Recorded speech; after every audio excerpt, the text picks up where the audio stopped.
इवान् वेङ्कटनाथार्यः कवितार्किककेसरी वेदान्ताचार्यर्यो मे सन्निधत्तां सदा हृदि अस्मत् குருபரம்பராயே நமஹ. போன ஸ்லோகத்துல ஒருத்தன் எது பண்றான், வாதம் பண்றான். வாதம் பண்ணும் பொழுது பிரமாணத்தெல்லாம் ஒத்துக்காம யதேஷ்டமா மொத்தம் வாதம் பண்றான். அந்த மாதிரி சமயத்துல அவனுக்கு என்ன பதில் சொல்லணும், வாதம் பண்ணணுமா அப்படின்லாம் கேள்வி கேட்டு அதற்கு பதில் சாதிச்சார். அவள்லாம் மத்தியஸ்தாளா இருக்கிறவா அவளுக்கு பதில் சொல்லக்கூடாது, பதில் சொல்லவே கூடாது. ஏன் அப்படின்னாக்கா, பிரமாணம் இல்லை, பிரமேயம் இல்லை, எதுவுமே இல்லை, நான் சொன்னதுதான் நீ கேட்கணும்னு ஒருத்தன் வாதம் பண்ணான்னாக்கா அவங்ககிட்ட பிரயோஜனமே இல்லாம எதுக்கு வாதம் பண்ணணும், அது வேண்டாம் அப்படின்னுட்டு சாதிச்சு முடிச்சுட்டார். அதுக்கு மேல இப்போ கதான்னு பேர் இருக்கு. அந்த கதைன்றது அதாவது வாதம் பண்றதெல்லாம், வாதம் முதலானவைகளுக்கெல்லாம் கதை அப்படின்னு பேரு. அதற்கு சுவாமி அத விளக்கம் கொடுக்கிறார். அதனுடைய சுரூபம் என்ன, கதை அப்படின்னா என்ன சுரூபம், அது அது எத்தனை விதம் அப்படின்னு சாதிக்கிறார். அதாவது வாத கதா, ஜல்ப கதா, வைதண்டிக கதா அப்படின்னு 3 விதமா சொல்றார். வாதம் பண்றது கதையில 3 விதம். வாதம் பண்றது 1, ஜல்பம் பண்றது 2, 3வது விதண்டாவாதம் பண்றது. இப்படி 3 விதமா இருக்காது அப்படின்னு சொல்லிட்டு விளக்கமா சொல்ல போறேன். இது ஏன் இத சொல்லணும் அப்படின்னாக்கா, லோகத்துல இந்த 3 விதத்தை சேர்ந்தவாதான் கதையே பண்றா, கதை அளக்கிறான்னு சொல்றா பாருங்க. இதுதான் அது. எப்படி இது பண்றா அப்படின்னாக்கா, 3 விதமான கதை இருக்குது. அது எப்படி இருக்கும்னா வாக்கியங்களாக இருக்கும். எப்படிப்பட்ட வாக்கியம் அப்படின்னா, 2 மதஸ்தால் ஒன்னா சேர்ந்துட்டு வாதம் பண்றது, அது பலவிதமா அதுல இருக்கும். எப்படி இருக்கும்னாக்கா, வாக்கிய ரூபமா நான் ஒரு வாக்கியம் சொல்லுவேன், அதுக்கு அவர் ஒரு வாக்கியம் பதில் சொல்லுவார், நான் அதுக்கு பதில் சொல்லுவேன், இப்படி போயிட்டே இருக்கும். எல்லாம் பிரமாண புரஸ்தரமா இருக்கும். இதுல கதா, வாத கதா. இந்த வாத கதான்னு என்ன அர்த்தம், முதல்ல 3 விதம் சொன்னீங்க. வாத கதான்னு ஒண்ணு சொன்னேன், ஜல்பகதான்னு ஒண்ணு சொன்னேன், விதண்ட கதா அப்படின்னு விதண்டாவாதம் பண்றதுன்னு 3 சொன்னீங்க. அதுல இந்த வாத கதான்னா என்ன அர்த்தம் அப்படின்னாக்கா, வாதி பிரதிவாதி இவன் 2 பேருமே என்ன பண்ணுவான்னாக்கா, பிரமாணத்தை 2 பேரும் அங்கீகரிச்ச பிரமாணங்கள், 2 பேரும் அங்கீகரிச்ச பிரமாணங்கள், பிரமேயங்கள். அவன் பிரமேயம் மாத்திரம் அவ வாழ்க்கை தனித்தனியா இருக்கும், அல்லது ஒரே பிரமேயமா இருந்தா கூட அவ மதத்துக்கு அனுகுணமா மாறும். இப்ப நாம பரமாத்மாவை ஒத்துருக்கோம், அத்வைதிகளும் ஒத்துண்டா, நாமளும் ஒத்துண்டோம், அது மாதிரி துவைதிகளும் ஒத்துட்டு இருக்கா. ஆனால் அந்த பரமாத்மாவை சாதிக்கும் பொழுது அவ சொல்றது ஒரு மாதிரி, நாம சொல்றது ஒரு மாதிரி இருக்கு. ஆனா எல்லாரும் ஒரே பிரமாணம் உபநிடத்தை தான் காமிக்கிறோம், பகவத்கீதையை தான் காமிக்கிறோம்.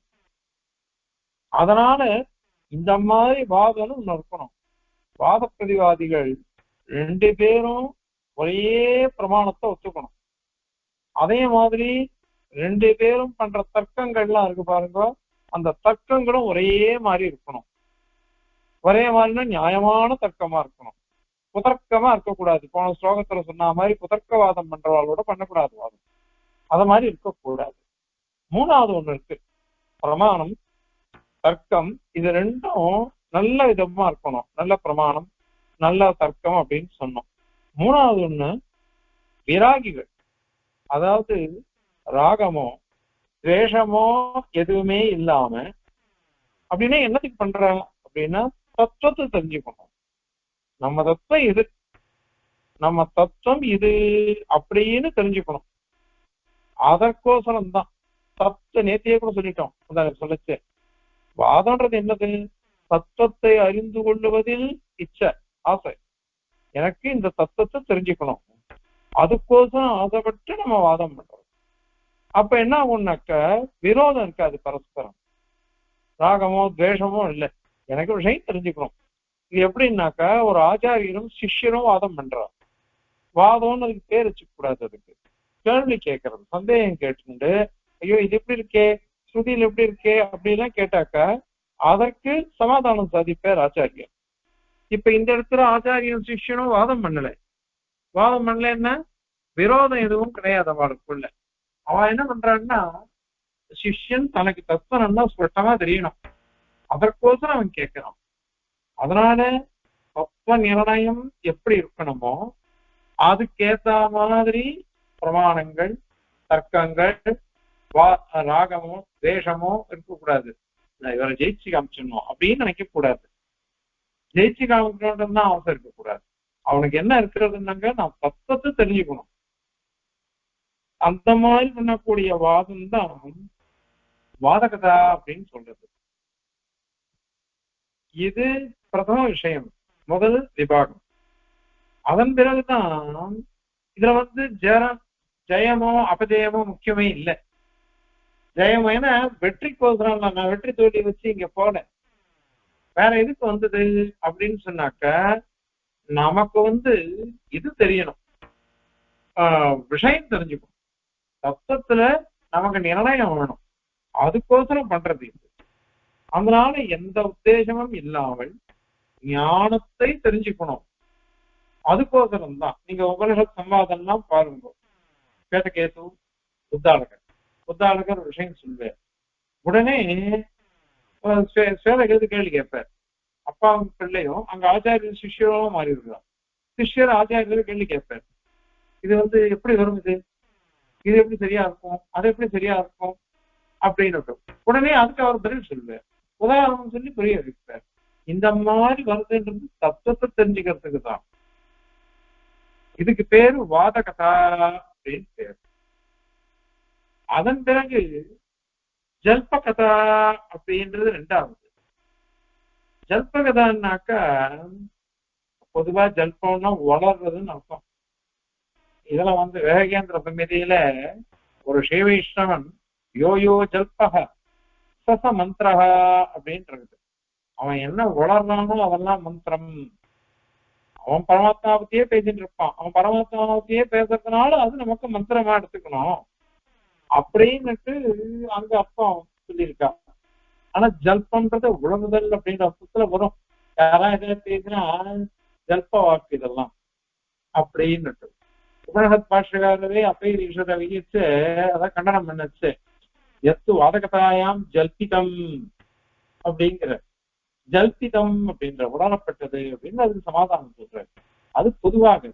ஆனா இங்க சாஸ்திர ரீதியா ஜல்பம் அப்படின்னா என்ன அர்த்தம் அப்படின்னாக்கா, இவன் ஜெயிக்கணும்ன்ற ஆசை, ஜெயிக்கணும்ன்ற ஆசையினால வாதம் பண்றது அந்த மாதிரி பண்றது. அதாவது தன்னுடைய பட்சத்தை சாதிக்கிறது, தன்னுடைய பட்சத்தை சாதிக்கிறதுக்கு யுக்திகள், ஒருத்தியாருடைய பட்சத்தை நிராகரிக்கிறது யுக்திகள். இந்த மாதிரி அதுலயே போகுது.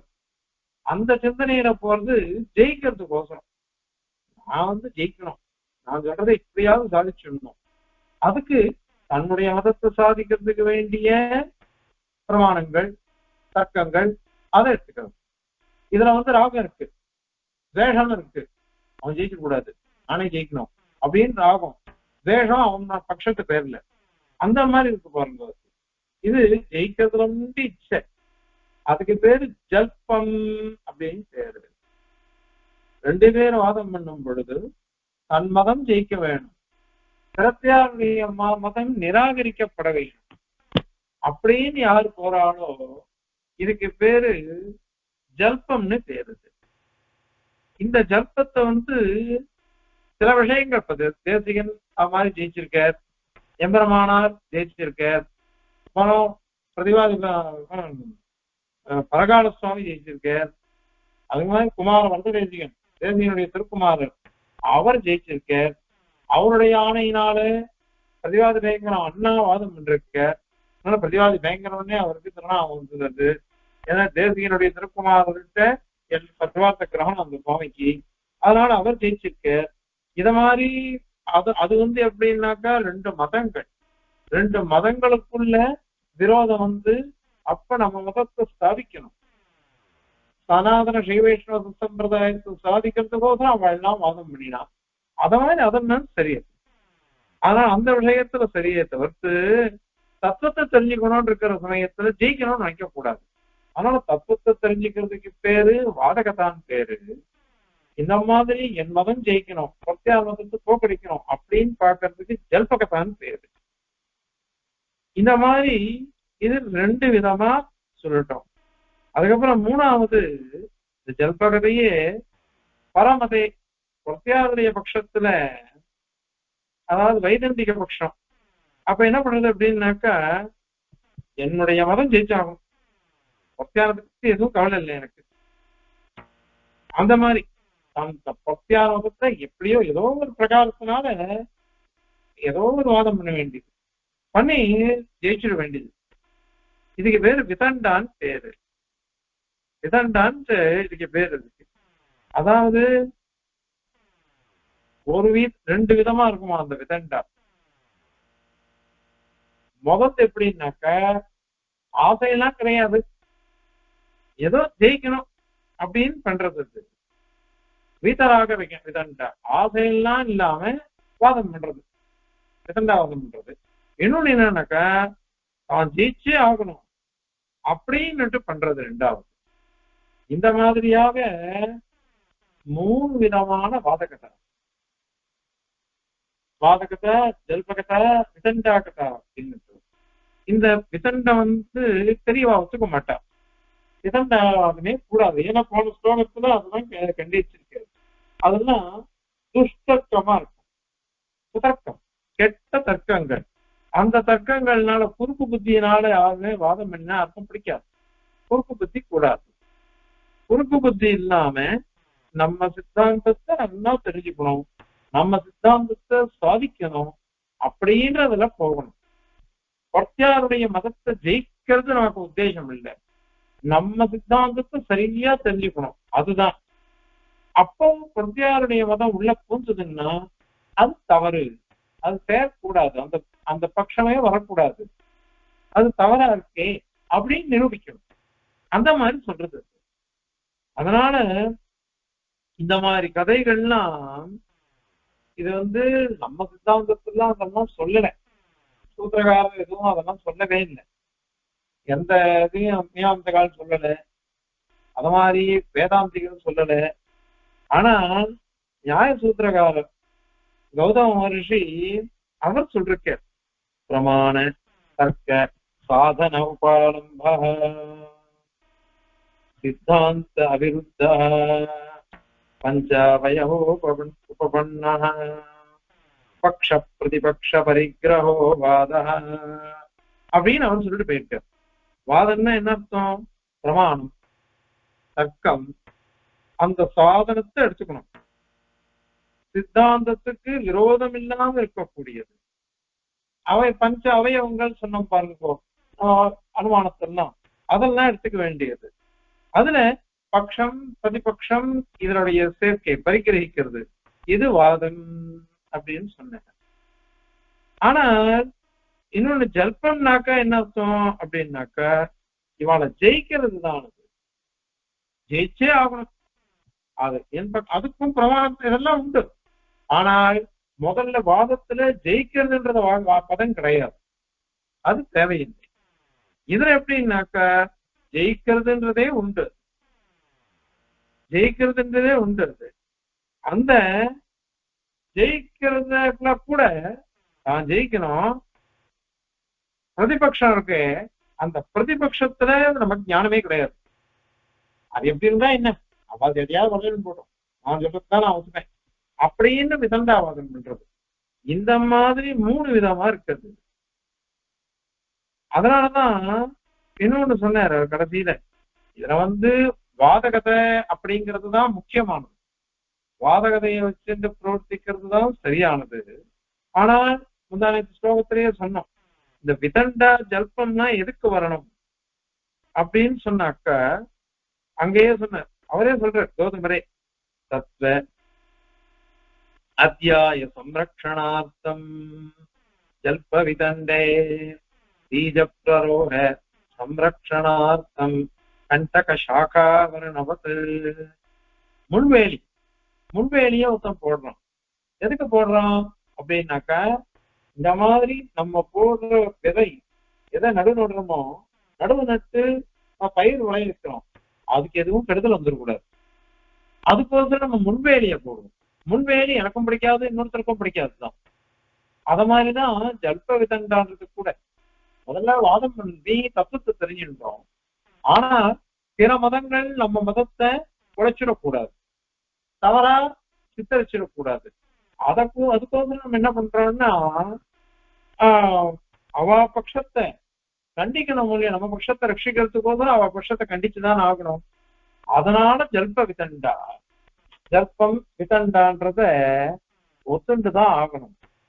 இது வேலிக்காத்தான் போடுற மாதிரி இருக்கு அப்படின்னுட்டு அவர் சொல்லிட்டு போயிருக்காரு. அதனால இப்ப மூன்று விதமான கதைகள் அப்படின்னு சொன்னோம். இத முக்கியம் என்ன உத்தேசம்னா, தத்துவ நிர்ணயம்தான் பிரதான லட்சியமா இருக்கும். நோக்கம் என்ன, பிரதான உத்தேசம் என்னன்னா, இந்த தத்துவம் நம்ம சித்தாந்த தத்துவத்தை நிர்ணயம் பண்ணணும். அதுக்கோசரம் அது வருது.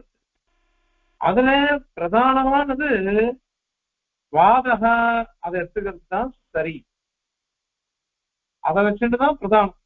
மீதி எல்லாம் அதுக்கு சககாரியா அது போட்டோம். இது சுவாமி கீதையில சாதிக்கிற பிரமாண் வாத பிரபததாமகம். வாதம், ஜல்பம், விதண்டா, இந்த மூணு இருக்குதே கதைகள்ல, இதுல நீ எதுவா இருக்க அப்படின்னு கேள்வி கேட்டாக்கா, அதுக்கு பிரமாணம் சொன்ன, நான் அந்த மூணுல வாதமா இருக்கேன். ஏன்னா வாதம்ங்கிறதுதான் இன்னொருத்தர மனசு போன வைக்காது, இன்னொருத்தர கஷ்டப்படுத்தாது. ஆனால் தன்னுடைய மனசுக்கு சுத்தி ஏற்பட்டு தத்துவ நிர்ணயத்தை அடைய முடியும். அதனால வாதகா பிரபததாமகம், நான் வாதத்துக்கெல்லாம் வாதமாக இருக்கேன். வாதம் பண்றாலே அந்த மூணுல நான் அப்படி இருக்கேன். அதனாலதான் எம்பெருமானாக சாதிக்கிறார், தத்துவ நிர்ணயாய பிரவர்த்தோ வாதுய சோகம் அப்படின்னு சாதிக்கிறது. தத்துவ நிர்ணயத்துக்கோசரம் எது பிரவர்த்திச்சதோ, அந்த வாதம் எது இருக்குதோ அதுதான் நான் அப்படின்னுட்டு எம்பெருமானார் அங்க பாஷ்யம். நியாய பிரசித்தியில சுவாமியே சாதிக்கிற அனுமானாத்தியாயத்துல இத இதெல்லாம் சொல்லி ஸ்பஷ்டமா சொல்லி, இதுல மூணு முக்கியம். அதுல வாதகதான்றதுதான் சரியானது. இந்த வாதகதைன்றதுதான் நமக்கு தத்துவத்தை கொடுக்கும் அது அப்படின்னுட்டு அங்க ஸ்பஷ்டமா சொல்லிட்டு போயிட்டு இருக்கு. ஆகவே இப்போ இந்த மாதிரி கதை அப்படின்னு இருந்ததுன்னா அது என்னது அப்படின்னு சொல்லிட்டு, இந்த வாதகதைன்றது முக்கியமானது. அந்த வாதகதையை சொல்றதுக்கு இந்த ஸ்லோகம் வந்தது. அதனால கதா சுரூபம், மூன்று விதமான கதைகள். அந்த மூன்று விதமான கதைகள்ல எது பிரதானமானது, ஏன் அது பிரதானமானது அப்படிங்கிறத இங்க சாதிச்சு.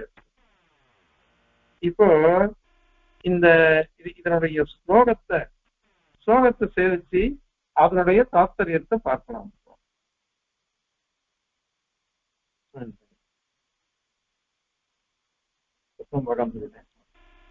निर्दिष्ट वित्थितोक्ते विततिरिह कथा सात्रिधा तत्र वादः कर्तव्यः मानतर्कैः अतिमतिनियतैः तत्त्वसिद्ध्यै विरागैः जल्पाख्यान्या जयार्था भवति कथकयोः साधनाक्षेपवत्ते दैव प्रोक्ता वितण्डा यदि परमते साधनं तां विदायिके. மூணு கதைகள் இருக்கு. மூணு கதைகள் இருக்கு. அதுல வாதனா ஜல்பகா விதண்டா ஜேதி அப்படின்னு நியாயசாஸ்திரத்தை சொல்லிருக்கான். மூன்று விதமான கதைகள். அதுல மூணு என்னன்னா வாதம், ஜல்பம், விதண்டான் இருக்கு. அது என்னென்ன இது இதெல்லாம் சொற்போர் தான், எல்லாம் வாதப்போர். வாதப்போர்லாம் என்ன இருக்கு அதுல விச்சிதோக்தே விருத்தமான பொருட்கள்.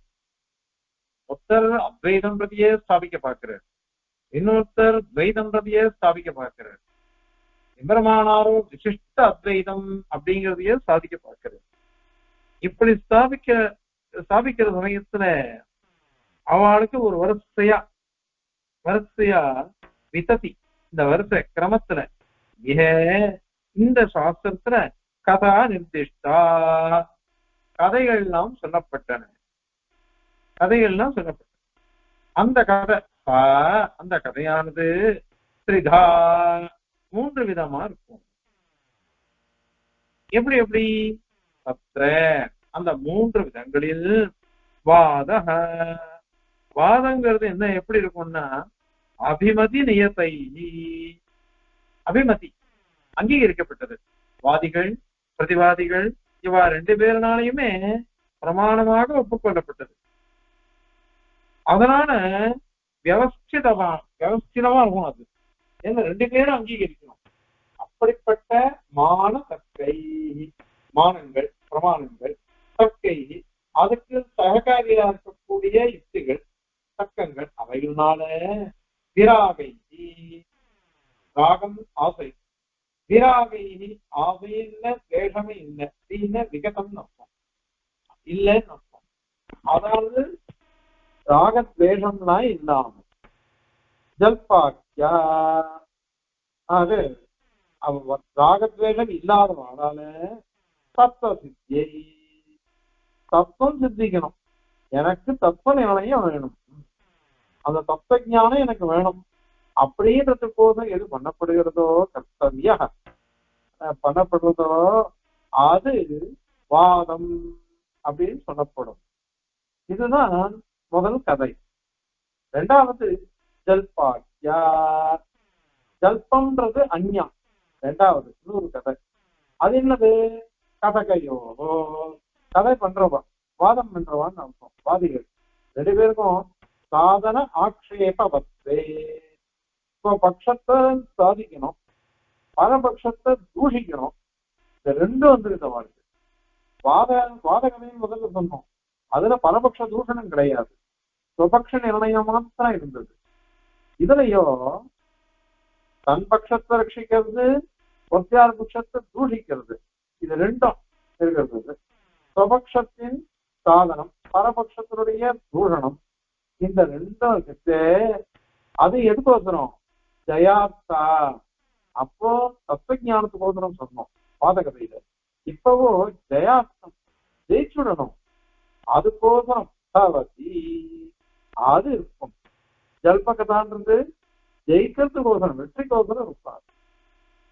சைவ அந்த ஜல்பமே இன்னொரு நிலை அடைகிறது. எதுக்கு? வெற்றி ஜெயத்துக்கோசரமே இருப்பாங்க. அது பரமத்தே, எவன் இந்த மாதிரி பேசுறானோ நான் ஜெயிக்கணும்னு அவனுடைய பட்சத்துல சாதனம் சேர்த்து விட்டுறணும். அதுக்கு அவன் பிரமாணத்தை காமிக்க மாட்டான், யுக்தியை காமிக்க மாட்டான், எதையும் காமிக்காம அவன் பாட்டுக்கு வாதம் பண்ணுவான். இதுக்கு பேரு விதண்டா, இதுக்கு பேர் விதண்டான்னு பேரு. இது பிராமணிக்கால் அங்கீகரிக்காது, இது விதண்டான்னு பேர். இன்னும் சில பேர் அந்த விதண்டைய விதா ரெண்டு விதம் சொல்லுவாங்க. ஏன் ரெண்டு விதம் சொல்லணும் அப்படின்னாக்க, இதுல கூட சில பேரு அதாவது ராகம் துவேஷம் இல்லாம பண்ற விதண்டா, இன்னொன்னு ஜெயிக்கணும்னு பண்ற விதண்டா. ரெண்டுத்துலயும் யுக்தி இருக்காது. யுக்தி இல்லாமலே பண்ற விதண்டா, யுக்தியும் இருக்காது, ஆனா ராகத்வேஷம் அது இருக்கும். எனக்கு ஜெயிக்கணும், உங்களுக்கு தப்போ ரைட்டோ உங்களுக்கு நான் தோக்கடிப்பேன் அப்படின்னு சொல்றது. இந்த மாதிரி சொல்றதுன்றது ரொம்ப தவறானது. அதை தெளிவா ஒத்துக்க மாட்டார். அதனால இந்த மாதிரி 3 விதமாக இந்த கதான்றது பிரிக்கப்பட்டது. 3 விதமான கதா இருக்கு அப்படின்னு இந்த ஸ்லோகத்தினால சாதிக்கிறார். இப்போ ஸ்லோகத்தை திருப்பி பார்க்கலாம்.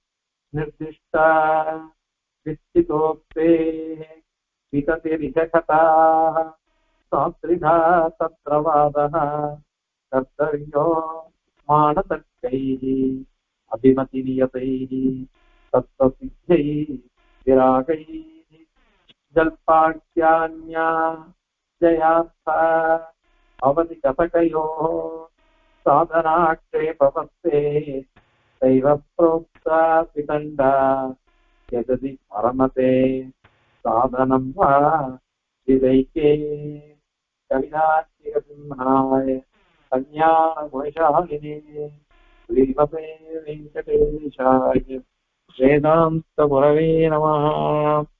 अस्मद्गुरुपरम्परायै नमः।